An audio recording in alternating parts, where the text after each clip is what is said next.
Happy Monday, everybody. Welcome in. It's the PHNX Cardinals podcast, your premier Arizona Cardinal podcast. Like and subscribe. Today's show brought to you by our friends at the Arizona Lottery. Don't forget to get out, get your holiday scratchers today. I'm Johnny Venerable, my co-host to my right, Mr. Bo Brack.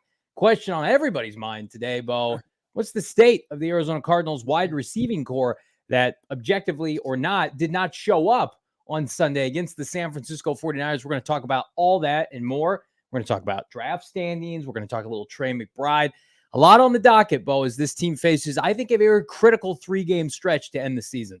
Yeah, it's going to be interesting to see how everything plays out. But when you talk about the state of the Arizona Cardinals wide receiver core, it's unproductive. It was unproductive, and you've pointed out that it's about the bottom feeder of the league, and they're not helping out their quarterback and trying to diagnose maybe where things have gone wrong, because you're seeing, as you mentioned, like Trey McBride continues to make plays. You know, Elijah Higgins scores the final touchdown of the game for the Cardinals. He's a tight end as well.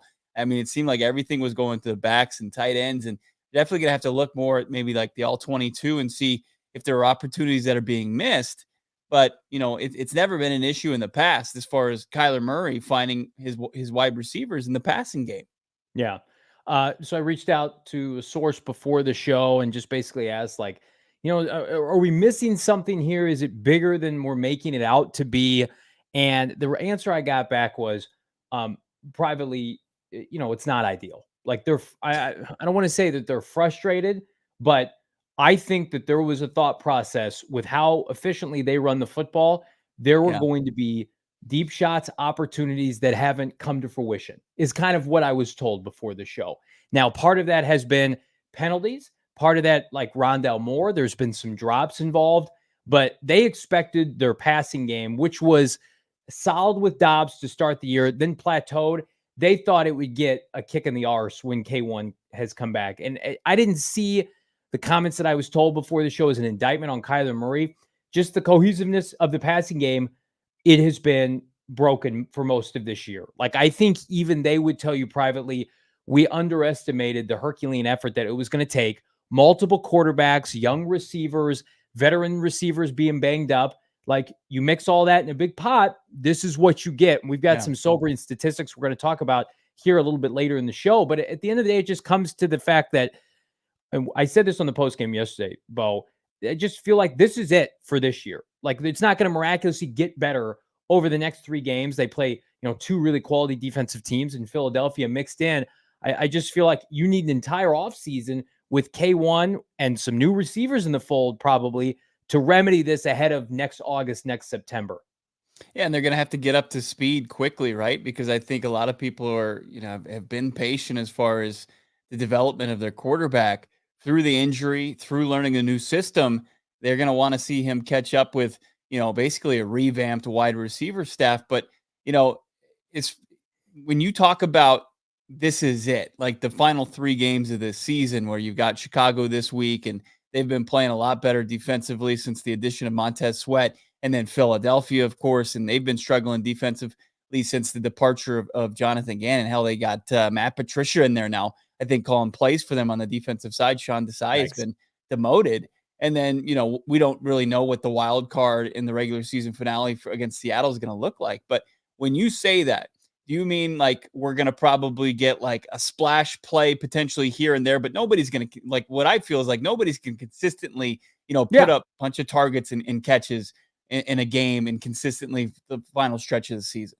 I think it's not. We've been waiting for a big breakout game from Hollywood Brown. We're not even getting like 50 to 60-yard games. Like, I think this is what we're going to get, barring a splash play here or 2, maybe a Rondale Moore deep shot, something like that.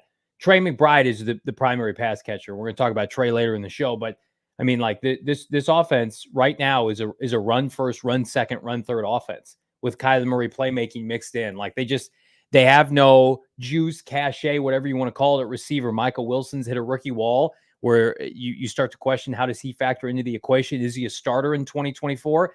And then Hollywood Brown. I mean, like, we put in the show title, is this the worst receiving core in the NFL? And the sub bullet to that is, like, is Hollywood Brown's career with the Arizona Cardinals done? Now, Jonathan Gannon met with the media earlier today here in Arizona. Basically, he's not thinking about injured reserve. I wonder, and I don't have the source or anything, I wonder if privately their thought process is, we fumbled this. We wanted it to work with Kyler. Hollywood hasn't been healthy in a hot minute. He tried to play through it, and now it's potentially going to be I don't want to call it catastrophic scenario, but basically one where you didn't put him on IR, and it's made the compound issue even worse. Yeah, I mean, I don't know. I mean, I think it's admirable when you see a guy try to play through an injury, and this is, I think that fits with a lot of what this coaching staff likes, Yeah, and they're looking for. And there was probably an unhealthy mix of, oh, we're gonna let him play through it. He's gonna be there. We know what he's right. capable of, and we know what's at stake for him. He's trying to go out there get a deal, so let's let him do it. And you would have thought that both sides would benefit from it, but unfortunately, it's gone the complete opposite direction. And man, I mean, Hollywood Brown is just hemorrhaging his earning potential this upcoming offseason. And like, if he's done, or even if he's not, I mean, I think at best case, this is a guy that's going to finish with about 700 yards receiving. As it stands right now, he's just got over 570 and 4 touchdowns. Just don't know. I mean, if that's going to gauge any interest on the open market going forward in the 2024 offseason. Michael Evans, $2 super chat. Thank you so much. My Colts won less than Cardinals. No more excuses. Colts are one of the most well-coached teams in the NFL, and I would have scoffed at their talent level, and they compete. Michael Pittman's having a career year. He's having the kind of year Hollywood Brown would love to have. I'm Right. going into free agency. I'm going to make every game count. I'm going to stay healthy, which a lot of that is up to your body. And As he's long done as he that doesn't get headhunted out there. Yeah, for sure. right. Yes. And hopefully he's all right. But I mean, the Colts they're doing a tremendous job. I do think, though, let's pull up these passing stats, because again, I think it's when you see some of these numbers, like we watched this team this is over the course of this year, the Cardinals passing ranks. Now you could say, well, this is Dobbs and Kyler Murray's fault and whatever. Wait until you get to the last statistic that we posted on our Twitter. So for our audio only audience, the Cardinals are 28th in passing yards. They're 27th in passing touchdowns. They're 29th. This is damning in yards per completion. So I think it's like 5.8, which is almost like 0.2 to being dead last.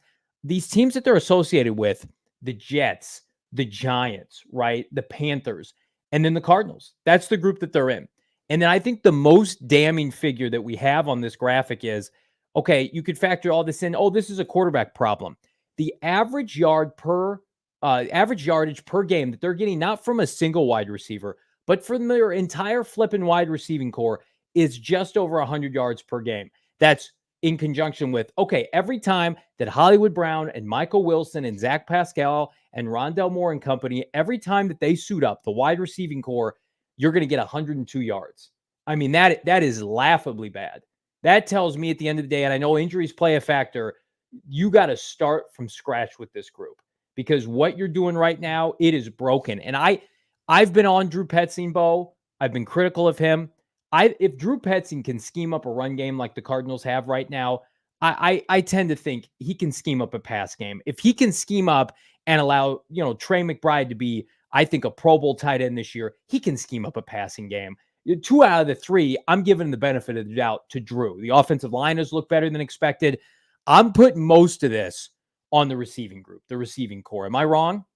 Well, you also put into that, I guess, this conversation as passing game coordinator, wide receivers coach Drew Terrell, who I think people are a bit high on, coming in from Washington, where he has coached successful wide receivers from the rookie season of Jahan Dotson last year to scary Terry McLaurin.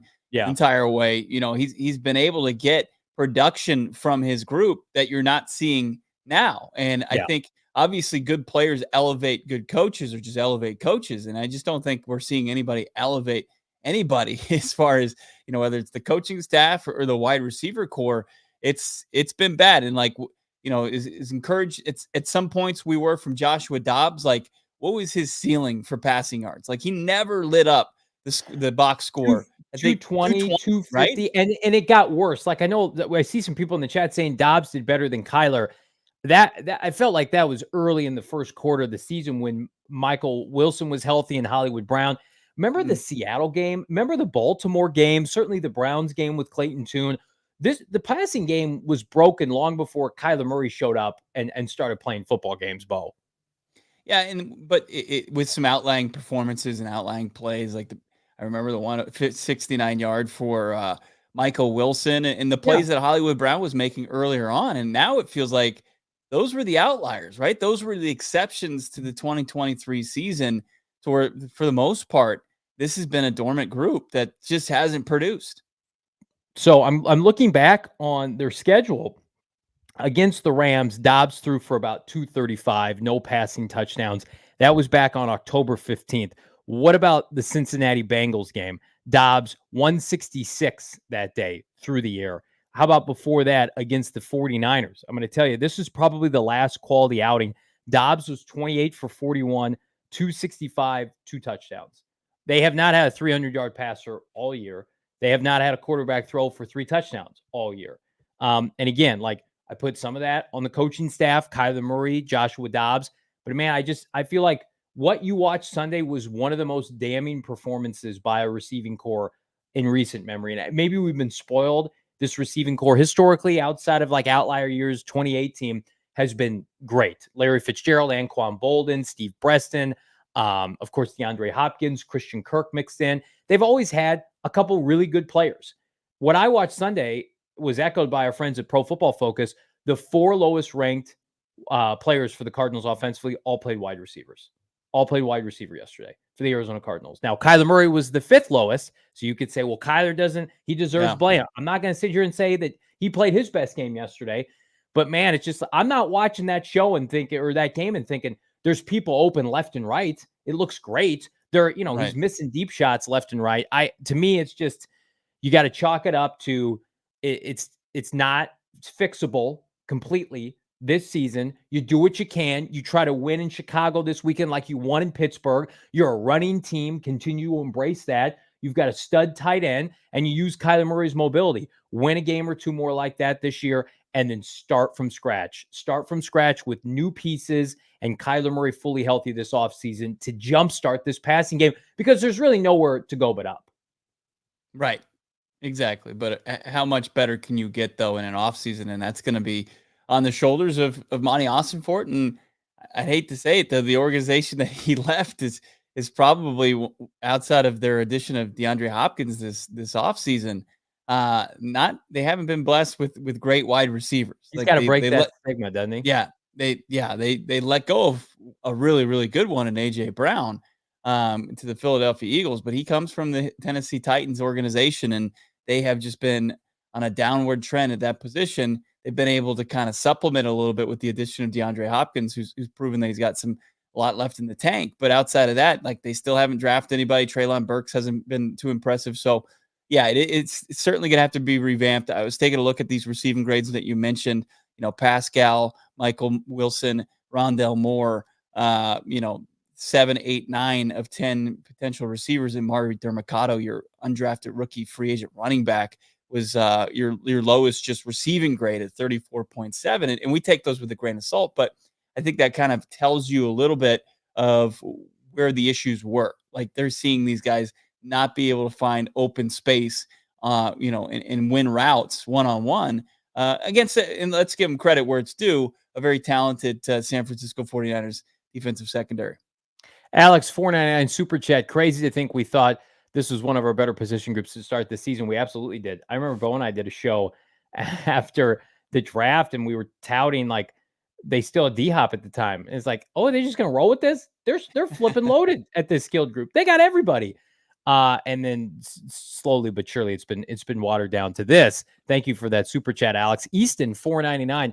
Besides McBride, Dortch, and Wilson, I think we need an overhaul. I agree with that. I think, though, Bo, you've got a relationship with Greg Dortch from the Greg Dortch podcast here on PHNX Sports, but I think Dortch is probably going to be able to test the market. I think Rondell Moore is the logical candidate to go and do some of what Dortch does if they choose to go that route. But I think, Easton, you're right. Like, they're going to start next year, their offseason plan, it's going to be Michael Wilson and Trey McBride and Kyler Murray, and then TBD. Who's going to step in March in free agency? Of course, the draft has the unicorn prospect in Marvin Harrison Jr. So, but like, when this team gets together, when you hear about them working in the offseason, maybe Kyler Murray flies some players out to Texas, it's going to be number 85, and it's going to be Michael Wilson leading the charge. And Elijah Higgins, who I think has emerged is a good weapon in the passing game. Another tight end, right?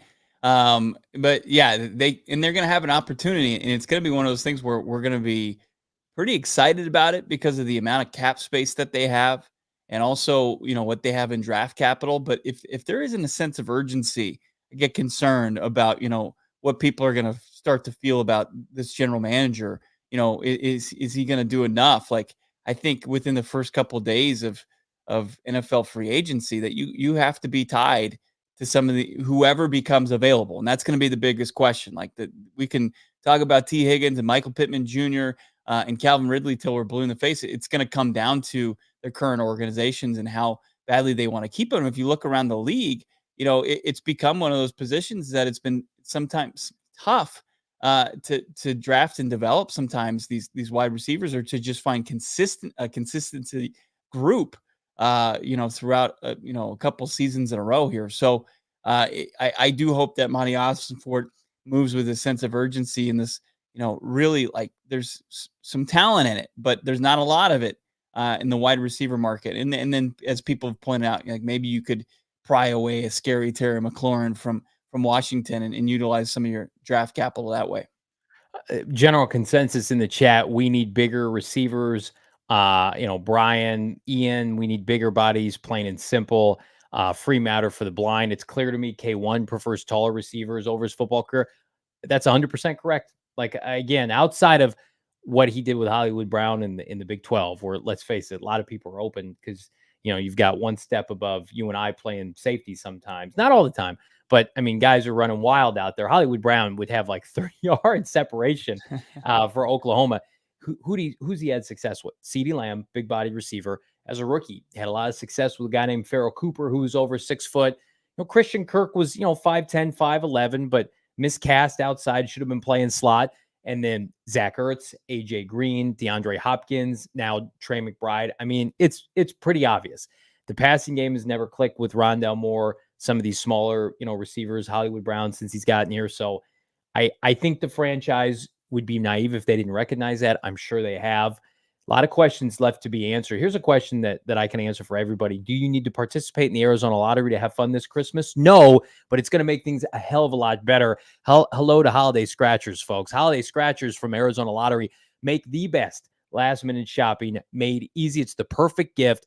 They're for everybody on your wish list. And guess what? They're just $1. Like Hollywood Brown might cost a little bit more than that in free agency. So if the Arizona Cardinals want to sit that out and just go scratchers, they can do that. $1 top prizes up to $500,000. You can gift holiday scratchers to anyone, naughty or nice. Tickets make the perfect stocking stuffer. Do yourself a favor. Go out and buy your holiday scratchers today. I'm a procrastinator. I need some Christmas gifts. I know I can go out to like my local Circle K Bo.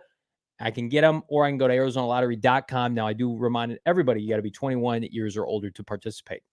If you're looking to win people over at the at holiday parties here, we're in the final stretch, or maybe if you're going to ring in the new year and you're looking to bring your own booze, well, you can do that, but it's actually not booze. It's Wink and their sister product, Countdown. Wink seltzers. Everybody's all in on these seltzers, but this one's got a little twist to it. The product is THC and CBD, and each can comes in 2.5 5 milligram cans that you can buy online. Here's a great thing: 0 sugar, 0 calories, and they come a variety of delicious flavors. How about mango, black cherry, lime? They taste crisp, they're refreshing, and 0 hangovers. That's the best part. Why don't you ring in 2024 without a hangover? That sounds like a fantastic idea to me. Buy them online in 12 and 24 variety packs right now. Use the promo code PHNX, and you're going to save yourself 50% on your total order. Also available in dispensary stores only is their sister product, Countdown, that come in 25 and 50 milligram cans. They are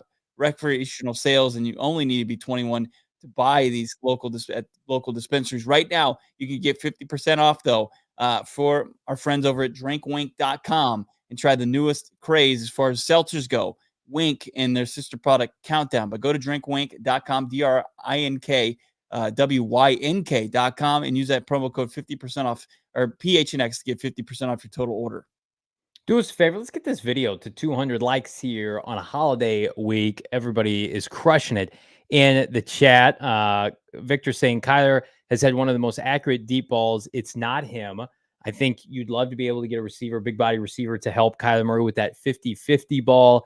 Agent 47. If draft Marvin Harrison Jr. and somehow draft Jared Verse, be a hell of a draft. We're going to talk about the draft here in a little bit. Might even do a mock draft. If you guys are down, I'm down for some naughty and nice, Bo. Here are my picks this week. A little tougher this week because I do think admirable performance by a large majority of the Cardinal roster yesterday, but there were some folks that I were down on a football Sunday, not just in Arizona. Let's check it out.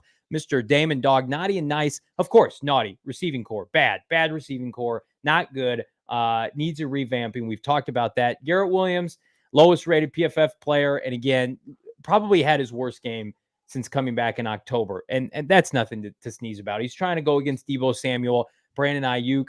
There's no pass rush. The Arizona Cardinals, no pass rush. I almost put the pass rush on here, but I did that last week. I'm beating a dead horse. We've got our friend of the program, Kyle Odegaard, coming out on Twitter saying the Zaven Collins experiment has been a failure. It hasn't worked. And I think, Garrett Williams is going to bounce back, but man, they need some help up front. Speaking of needing help, Mike Vrabel, you suck. What was that yesterday? I need some help deciphering what I watched with my eyes. You losing to Houston. Houston had no players, and you let them come into your building and beat you and DeAndre Hopkins and Will Levis. I'm incredibly disappointed. I felt worse after the Titans loss than I did when the Cardinals lost. Here's what I do feel good about. Amari DiMercato, I was ready to cast off to the side when Michael Carter Jr. got here. The kid's got some juice. He showed me something a little bit with his burst yesterday. He gets limited opportunities and does a lot with them. So, while I don't know if he's your every down back, certainly in 2024, I think he deserves a roster spot. I think they're going to keep him around. He was undrafted out of TCU. He's not making any money. Those are the kind of players that you want to build the bottom to the mid portion of your roster. And, give him an offseason with Kyler Murray, work on the screen game. I think he's going to be in good shape. Speaking of good shape, DJ Humphries was a punching bag of mine for the entire offseason. I despise the fact he's missed games. I wasn't happy with what I saw. He kicked ass yesterday. I went back and watched some of the tape, and then you cross-reference it with PFF grades. He was flipping fantastic. He has gotten better as the season has gone on, minus the one game he's missed. Like, if you could get assurance, Bo, that this was the DJ Humphries that we're going to get in 2024, it's not like I wouldn't draft Joe Alt. I think I'd be comfortable playing Alt or Fashino or somebody like that at guard next year. Humphries has been that good. Now, I'm interested in what they do. He's under contract, but he gets his flowers from me, not that he needs it. And speaking of flowers, Drew Petzing, that was impressive yesterday. 400-plus yards, 29 points with no receivers. Like, I feel good about Drew Petzing's ability to operate. Like, now he's got to do it against Chicago and Seattle's defense and certainly Philadelphia's. But, again, back to my original point to lead off the show, Bo, I think that you're getting production from the running game. The offensive line, this is the best offensive line the Cardinals have had in at least half a decade. I mean, they've given up 38 sacks, yes, but they're top 5 to 7 in rushing the football. They have incredible physicality to them. Yelda Froldholder has been a marvel. He was good again yesterday. Hernandez is good. Paris Johnson Jr. hasn't missed a snap. So Drew Petzing, he's okay by me. I fully expect him to be back in the OC next year for the Arizona Cardinals. But these receivers, man, they're just kind of underscoring the problem with this team right now. There's no explosives. Yeah, there's sometimes when we do these lists, and I like to kind of change it up a little bit. Yeah. The wide receiver core, you couldn't get past it. When I'm making my list, like, Santa's going to make sure that they're on the naughty list as well. So did I. Let's take a look at mine award-winning producer, Damon Dog. That wide receiver core, it's still there. There's Hollywood Brown. Who's he calling? He's probably calling his agent to say, is anybody calling for next offseason? Is anybody going to see if I want to be available and play football for somebody next season? The defensive line, the pass rush, it's been non-existent. It's been gone for far too long. They're stuck around like 33 sacks in the season. They had 36 total sacks last year. I thought they were going to eclipse it, but over the last couple of weeks, this pass rush has gone away, right? Like production from the wide receiver core, we haven't seen a whole lot as far as just production from this front seven, including that pass rush. So you're going to look for guys like Dennis Gardeck, Zaven Collins, who, we talk about how pivotal the final 3 games are for a lot of these offensive players. It's going to be huge for this defensive front to make some plays, to see if they can maybe have a spot on this roster in the future. Like, there's going to be a ton of turnover this offseason. Can they kind of can they play themselves into a role in 2024 and beyond? And then Starling Thomas, you talk about Garrett Williams. Starling Thomas had an equally as bad game, if not worse, gave up 2 touchdowns in the contest. I think he was the one and Gannon and Rollis took blame for this, but the wide open touchdown to open up the scoring for San Francisco, Starling Thomas was somebody that was supposed to be in coverage there. Taking a look at my nice list, I mentioned him, Elijah Higgins, his first career touchdown, found the end zone. He had a nice, decent game, like what I saw from him, and you also can't get away from the run game. James Conner, as you mentioned, Amari DeMercado, Michael Carter seems to make a big run, explosive run now once a game, is a good change of pace guy. And then Matt Prater, man, has been so consistent for this Arizona Cardinals team.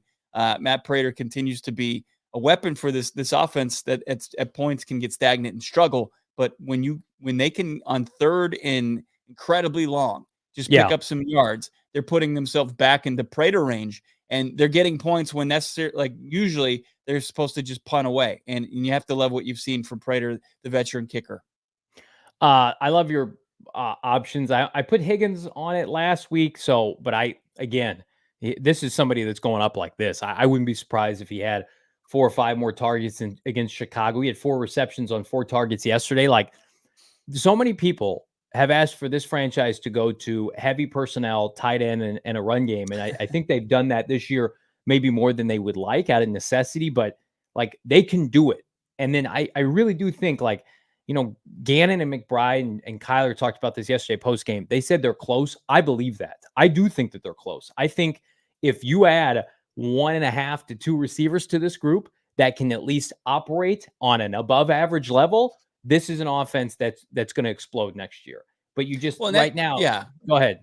And that's the downfall of Hollywood Brown not being able to be productive, because when you have that top guy and you put other wide receivers in positions for success down the depth chart, like it makes their jobs easier. And Hollywood Brown just kind of being injured and falling on his face, for the last, really since the return of Kyler Murray, like it has really put this wide receiver core in a hole. And like, if to your point, like if you get 1.5 guys, like just look at what Trey McBride does for this offense, and he's just playing the tight end position. You get another playmaker, and that makes things exponentially better for this Cardinals offense.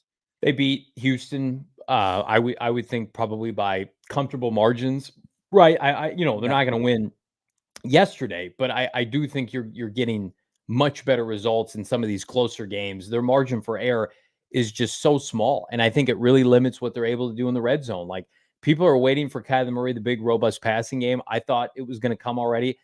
I think you've got to look past that, and just like I talked about on the post game yesterday, where are they operating? Are they scoring more points? Where's the yardage, time of possession? Like, Kyler Murray factors into all that.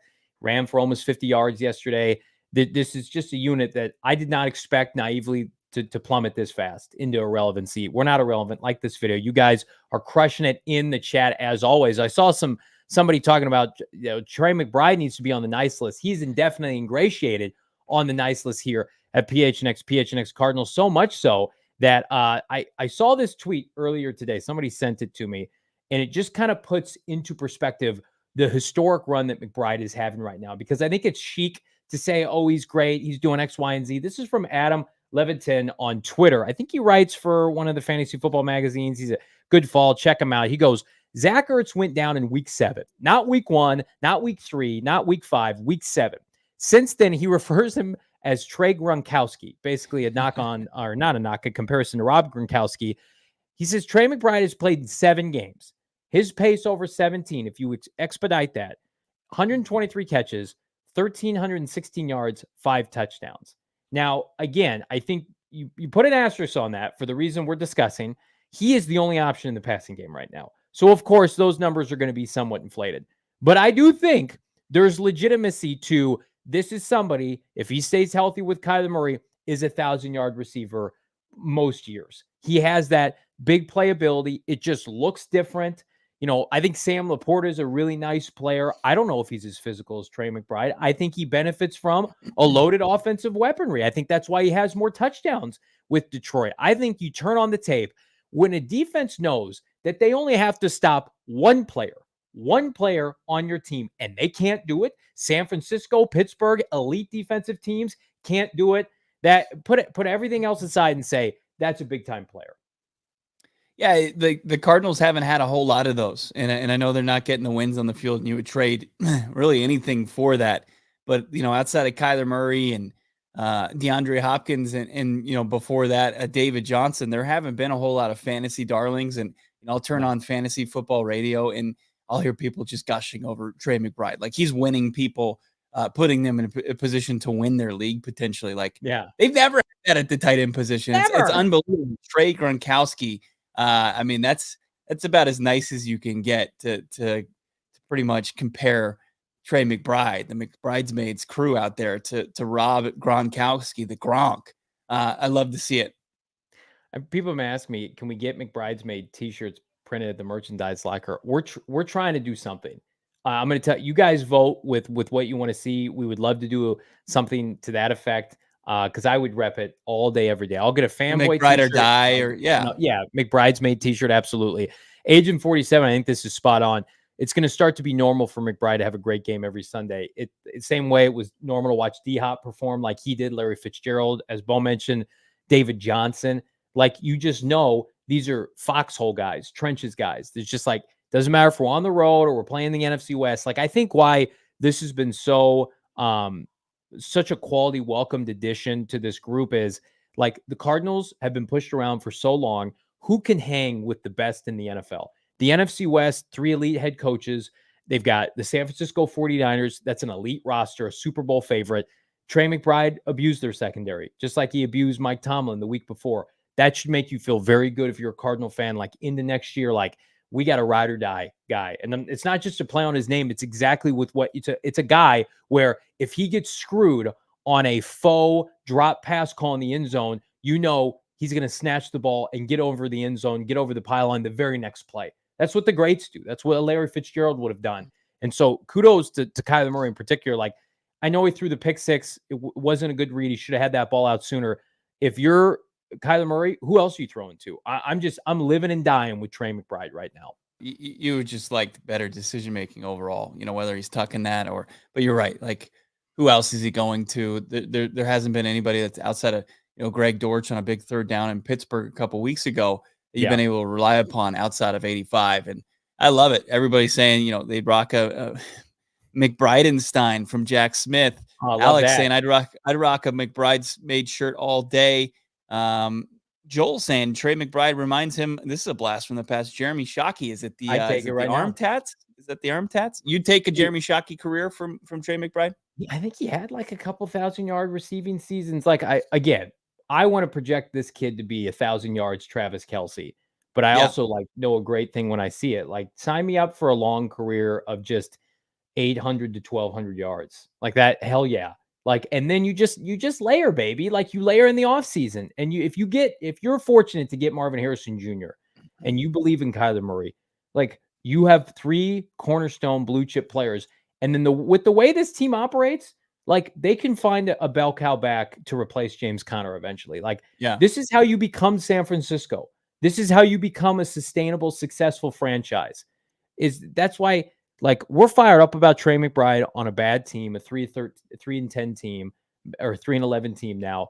It's because we had to get excited about players in the past that had played their best football for other teams.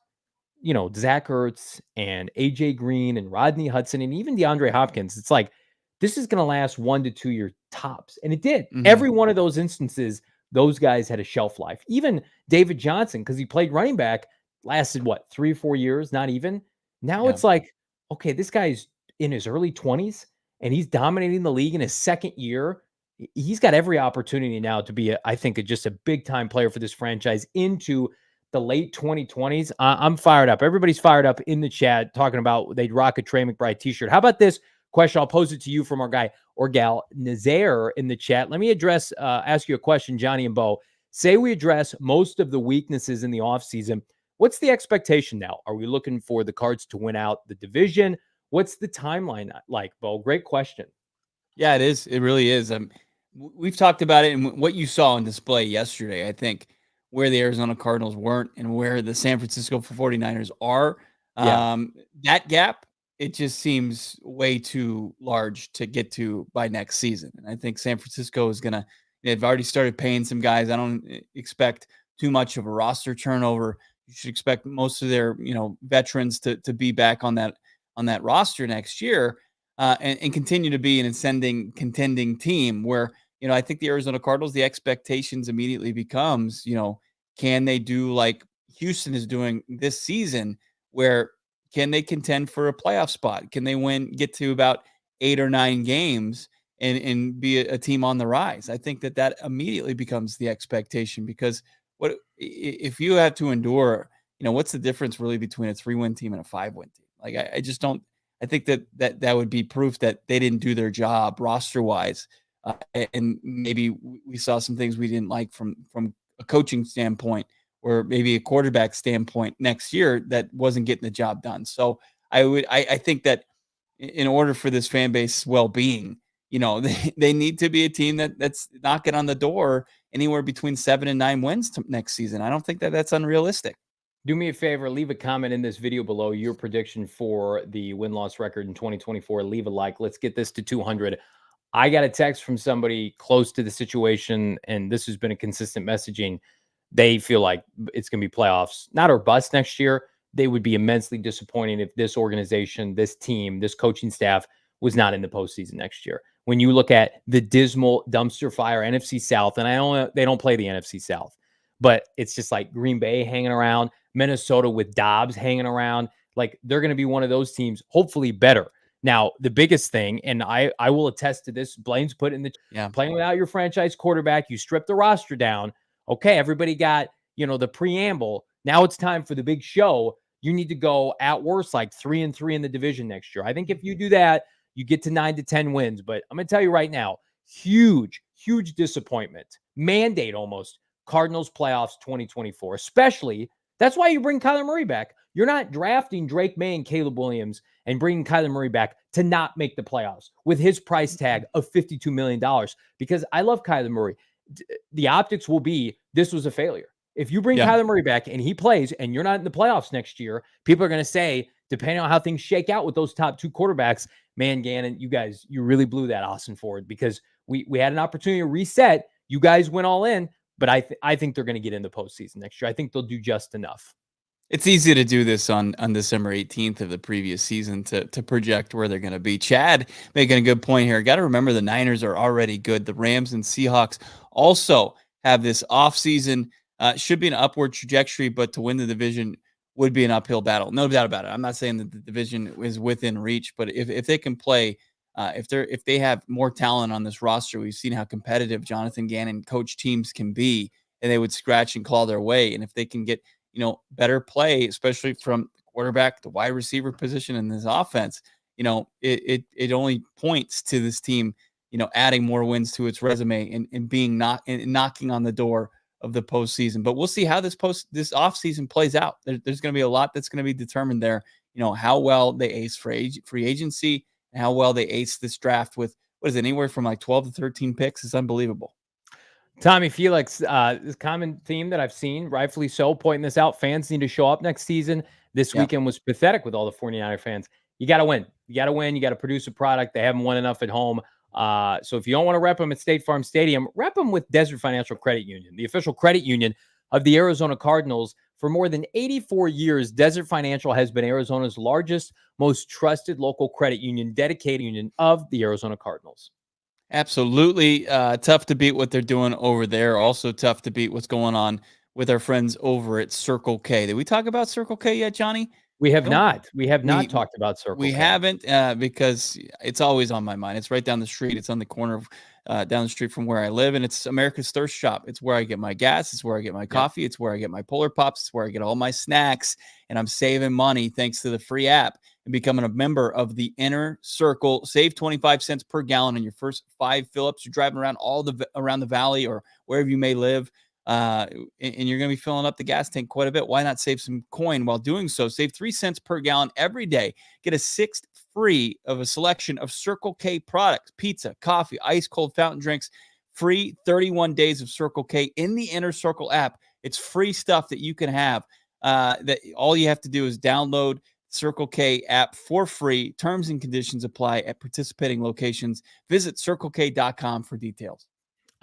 Let's take a look. Updated draft standings. It was a tough day for the Arizona Cardinals on the win-loss front, but did help their draft standing. They still sit, Bo, third overall behind the Patriots, behind the Chicago Bears, aka the Panthers, who did win yesterday. Panthers would have to win 2 of their next 3. The Cardinals would have to lose out to jump them. Now, the Patriots and the Cardinals are only separated by strength of schedule. So, I mean, we could be sitting here in 3 weeks. Cardinals go 0 for 3. That's not what we're hoping for, but it is a possibility. Cardinals could move up. They cannot move down. There's no scenario in which they can move down unless they get a dub. Everybody from 5 down has 5 wins or more. So Bears, Jets, Giants, etc. Everybody's got a 5 spot. The Commanders are the lone team in the NFL, Bo, with 4 wins. So if the Cardinals were to beat the Chicago Bears, Commanders lose to the Jets this weekend, Commanders are going to jump the Cardinals. So, I mean, like, we're touch and go with this Marvin Harrison Jr. saga. I'm very much of the mindset medicals check out. He will be the pick if he's available.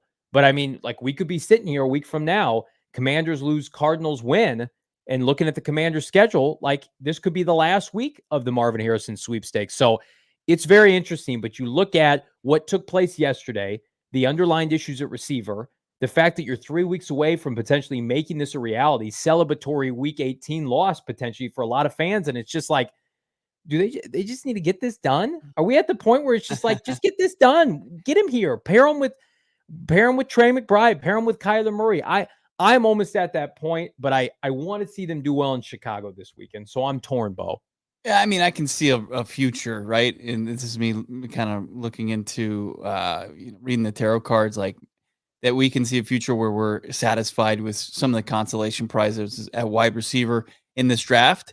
I mean, if it falls out of favor, but it really feels like there's just as many scenarios that would benefit the Cardinals and their draft status as there are for them to drop down. Like, as you mentioned, like Carolina doesn't own their first overall pick, right? They belong to the Chicago Bears. So there's incentive for them to try to win football games. And, you look at the rest of the schedule and it's not great. Like, they were able to sneak out a win over Atlanta, and Arthur Smith is a joke and he hates everybody in their fantasy team. He's a menace to everybody, bettors, fantasy players, all alike. But you've got Carolina. I believe they play like Jacksonville. They've got Tampa Bay and Green Bay left on their schedule. They'll probably, I don't think the Cardinals could get there or they can match up. But like, you're right. If you win one more game, you're right there with Washington. And due to strength of the schedule, Washington goes up. And then there's New England too. If they're able to get up as high as 2, I don't think we seriously get into the conversation for the Arizona Cardinals to look at a quarterback, right? I think that ship is for the most part sailed. So you benefit from having directly behind you in this draft, having 2 quarterback needy franchises. Like, I know people can spin a Sam Howell and you could statistically say, hey, maybe this is somebody you move forward with, but this is the organization, like the people that bought that franchise, like they're not going to be sitting there and saying, hey, Sam Howell's our guy. They're going to, if they're in a position to get a franchise quarterback, one of these 2 guys, especially, I think Josh Harris, the new owner of Washington, will be aggressive in that. And, New England's looking for a change in the guard, it feels like. Sounds like Jacoby Brissett's going to play this week against the Jets for Washington. There's talk of that, at least. I haven't seen that confirmed. I only entered the game yesterday. The Patriots are an interesting team. Ron Rivera said that Hal is the guy. Oh, he's still playing? Okay. Yeah, so my mistake. Patriots have 3 games left. They're at the Broncos this weekend. Now, you could say, well, Broncos are playing well. They just got their shit rocked by the Detroit Lions. Now, the Patriots are not a good team, but they've been substantially better since Bailey Zappi came in. And, like, this is the last 3-game stretch for Bill Belichick. Could the Patriots win at Denver this weekend? It's possible. I'm not saying that that's completely unheard of. Then they play at the Bills. That's a loss. Then they host the Jets in Week 18, as Damon Dog told us yesterday on the postgame show. Belichick hasn't lost to the Jets since 2014, 2015. So what if we're sitting here and it's a scenario in which, the Cardinals win another game, but the Patriots win 2 games. And they're picking third because the Commanders are picking second. You're just moving chess pieces around. You're moving furniture around on the Titanic for a lot of these franchises. They're picking a quarterback anyway. So I think the Cardinals are going to win one more game. And I think it's going to be this weekend. I think they're going to beat the Chicago Bears. To me, it's going to be difficult. Next Monday, we're going to have a victory Monday against the Chicago Bears. and then subsequently people are going to have a morning session for Marvin Harrison Jr. I until the end of the season. It could be very similar to Pittsburgh, where you I look think at, so. like, I mean, just the way that they're kind of a defensive-minded team now, Yeah. and you're gonna have to be, establish the run and be real, I guess, conservative, but make plays. And then, like, I think on the other side, like, make Justin Fields beat you with his arm. Yeah. Yeah. We're going to do just a quick one round mock draft. And I really want to decipher a lot of kind of where the chips are falling from a receiver standpoint, Bo, because that's important. Because I think a lot of people are like, well, if you don't get Marvin, do you need to sign somebody in free agency? Because who knows who's going to be available with your second, first round pick. So it is a gamble. Speaking of gambling, BetMGM $1,500 first bet offer. Sign up with the bonus code PHNX. This weekend, we are celebrating the Bears game, doing a watch along with our friends at BetMGM, but we're not going to be at BetMGM Sportsbook at the Great Lawn. So it's called off for Christmas this week. So apologies if you were planning on coming out. The good news is we've got one right after this week, Philadelphia. The following week, we're going to be there bright and early, 11 a.m. kickoff. But this week specifically, if you were planning on coming out December 24th, we will not be there. We will still be doing the whole shebang, pre-halftime, post-game show. Nothing changes in terms of your coverage this week because, we love our friends at BetMGM. You should too. Sign up and deposit at least $10 into your BetMGM Sportsbook account. Place your first wager up to $1,500 back if your bet loses. Again, I love some of my bets yesterday. I'm going to tell you right now, I am a huge fan of the anytime touchdown this weekend for Trey McBride. I think Trey McBride is going to go nuts. I'm going to tell you right now, that's a bet that you want to make with our friends at BetMGM. I think he gets in the end zone maybe multiple times. I was hot yesterday. Deebo Samuel twice, plus 600. Check out the show notes for full details. Now listen to Shane Diefenbach talk about it in the disclaimer. Gambling problem? Call 1-800-GAMBLER. Colorado, D.C., Illinois, Indiana, Kansas, Louisiana, Maryland, Mississippi, New Jersey, Nevada, Ohio, Pennsylvania, Tennessee, Virginia, West Virginia, Wyoming. Call 877-8-HOPE-NY or text HOPE-NY 467-369 New York. Call 1-800-327-5050 Massachusetts. 21 plus to wager. Please gamble responsibly. Call 1-800-NEXT-STEP Arizona. 1-800-BETS-OFF Iowa. 1-800-270-7117 for confidential help Michigan. 1-800-981-0023 Puerto Rico in partnership with Kansas Crossing Casino and Hotel. Visit BetMGM.com for terms and conditions. U.S. promotional offers not available in D.C., New York, or Ontario. Love to see Cardinals fans push back a little bit here in the chat on a Niners fan that joined us today. We appreciate you joining us. Everybody's welcome here. Also, everybody's welcome to check out gophnx.com for the work of all of our fantastic writers up there. Check out the game recap, the Arizona Cardinals setback to the San Francisco 49ers. To see everything Valley Sports that you crave right now, gophnx.com. Sign up, become a diehard today. We were giving out free t-shirts yesterday, Johnny, at our watch party. But the other way to get a free t-shirt is to become a diehard. You can get a free hat like Johnny's rocking today. You can get yourself maybe one of these nice hoodies. All you have to do is sign up to become a PHNX diehard at gophnx.com. Don't miss out on all the events that we're doing. We're going to have Suns takeovers. One's going down in January where you can watch the Suns play hoops live downtown in the arena. And you can join a bunch of your passionate PHNX Suns listeners and fans. Don't miss out on anything any longer. Become a diehard today. Go phnx.com and check out the locker as well. Find all this sweet swag like this hoodie, like that hat, phnxlocker.com. Quick little PFF mock draft simulator, one round mock draft. We got more mocks coming this week with our friends at CHGO. We're going to talk about the decision not only for the Cardinals Bowl, but for the Chicago Bears. Maybe they got some more clarity as it relates to yet another loss for Justin Fields and company. We're going to start this draft off. Caleb Williams, Drake May, 1 and 2. I happen to think that's how it's going to go down next April. I'm not an expert. I think Drake May, I just can't see that franchise going another North Carolina quarterback, Bo, but I could be wrong. Yeah, after watching Mitchell Trubisky try to throw the football a couple times, I think that should leave people a little snake bitten from North Carolina quarterbacks. And I know the different prospects, but yeah, for sure. Give Williams the edge, no doubt. Marvin Harrison Jr., obviously the pick here, but I just want to show everybody, like Malik Neighbors, if you don't think he's a fast riser, he's already the 5th ranked player from PFF. And then you keep scrolling down. Roma Dunzi, 10th overall. Newton has jumped up to 9th overall. I mean, Joe Alt. These are guys, now, if you pass on them, they're not getting to your Houston pick. Now, they haven't updated this as it relates to Houston and the Cardinals picking 15th. I don't think that's changed, but look at some of these options here. You've got, if I scroll down a little bit more, like you're taking Devontae Walker later in the first, like you're going to have to talk yourself into some of these guys. So the pick obviously is going to be Marvin Harrison Jr. I like it. I think, again, any scenario in which you get Marvin in the first round, that's a good place to be. So again, I'm not sure if this is updated or not. I know the Cardinals are picking right around 18th right now, but 15th overall, if they end up right around the middle of the first round, like you're looking at some of these options, Bo. And again, like I just want to scroll up here and emphasize this. This is a receiver league. We have seen receivers become a premium position in the NFL. Malik and Rome are, I think, top 12 locks at this point. If the medicals check out, people have kind of soured on Keon Coleman. So it really kind of emphasizes you better have a plan, Bo Brock. If you do not get Marvin Harrison Jr. third overall or second or wherever, where is that receiver talent going to come from? Because it has to come from somewhere. Yeah, and you might have to, maybe you shy away from the tackles, which is a deep position group that you could probably address later in the draft. We're seeing wide receivers and edge. That's been the run here all the way down to their 15th pick. And you're left with, probably the third best, fourth best tackle on the board potential, and looking at the third or fourth best edge and Braylon Trice. Latham out of Alabama, another tackle. He's been pretty rock solid for the Tide as they've been making their way back to the college football playoff. So there's some interesting options. I can't believe Tez Walker made his way back into the first round. Yeah. That's interesting. That's when you see the Cardinals go to UNC's pro day, it might be more for Tez Walker than Drake May.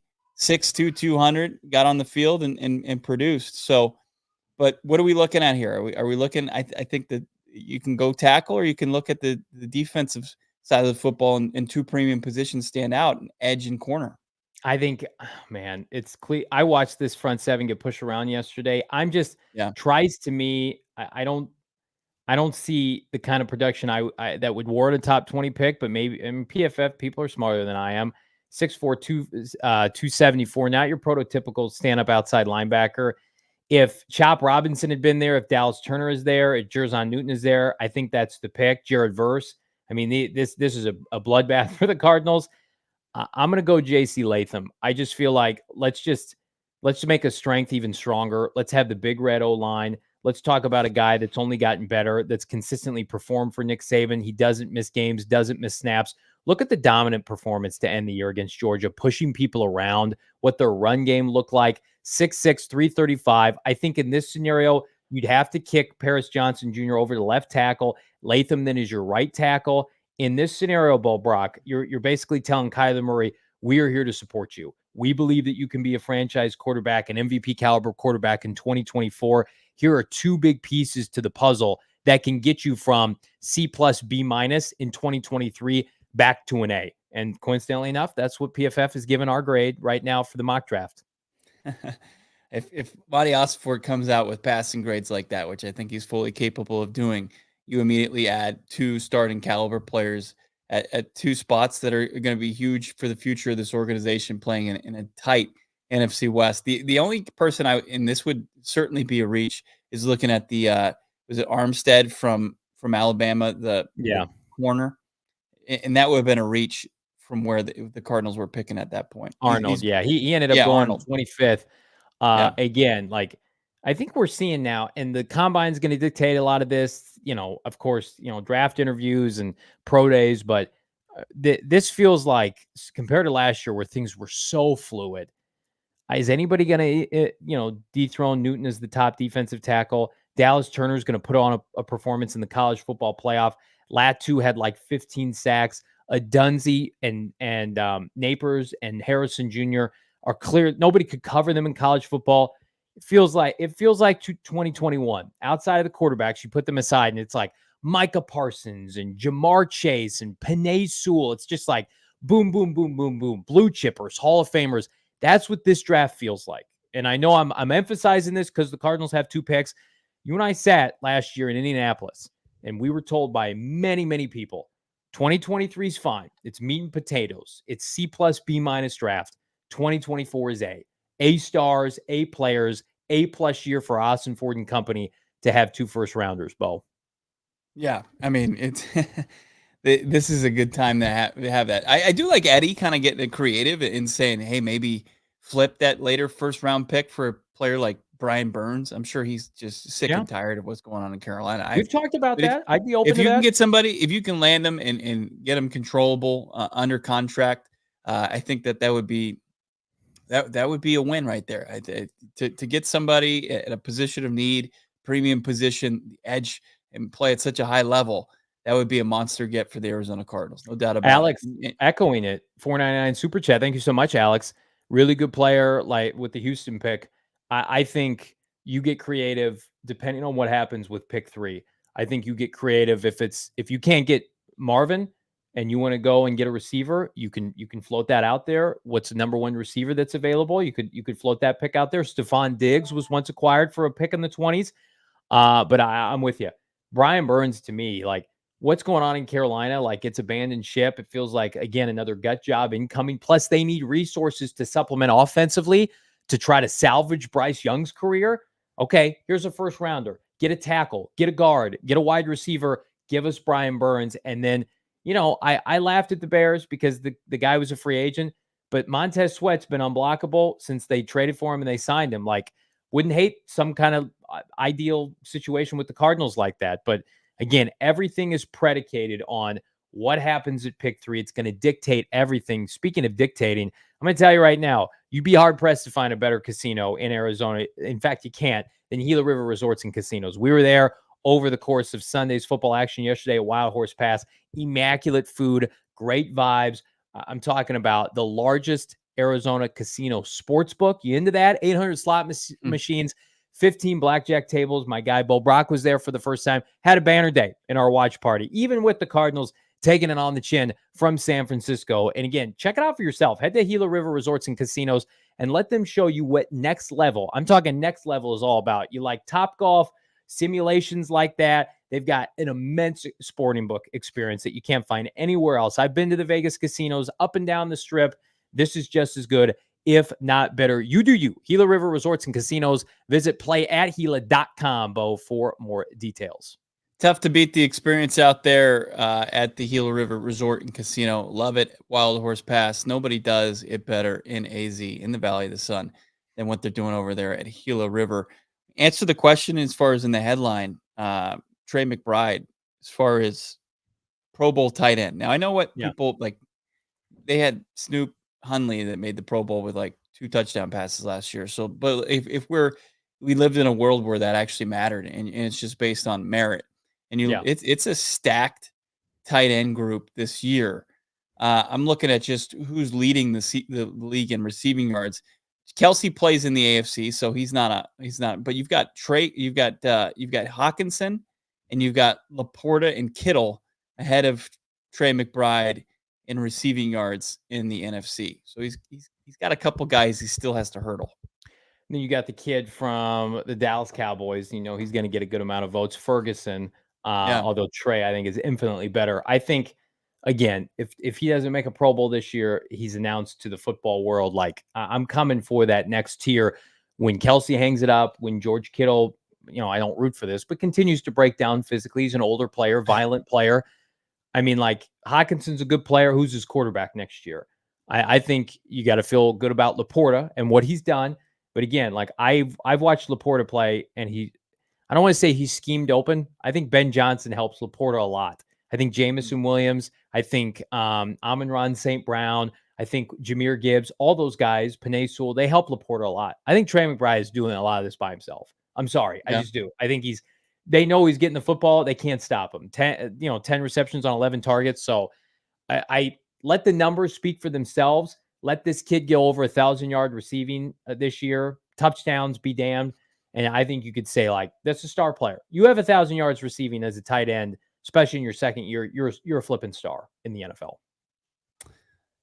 It's nice to have one of those in something that was that's been unearthed throughout this sludge of a 3-11 season. We continue our week of preparation. Baldy, hopefully rejoining the show tomorrow. Went to the White House last week. He was helping honor his friend Larry Doby Jr. Wow. But hopefully he's back in the fold this week. And I've already seen him. You got to follow him on Twitter at Baldy NFL. Already a couple encouraging tweets about the Arizona Cardinals and this rushing attack. Check it out for yourself. But join us tomorrow when Baldy joins us right at the top of the show. And then we're hoping to connect with our friends over at the CHGO Bears later this week as well. See where they're leaning with that Carolina pick at the top of the draft and where they see this game going on Sunday, Christmas Eve. Can't wait to really preview that game and break it down.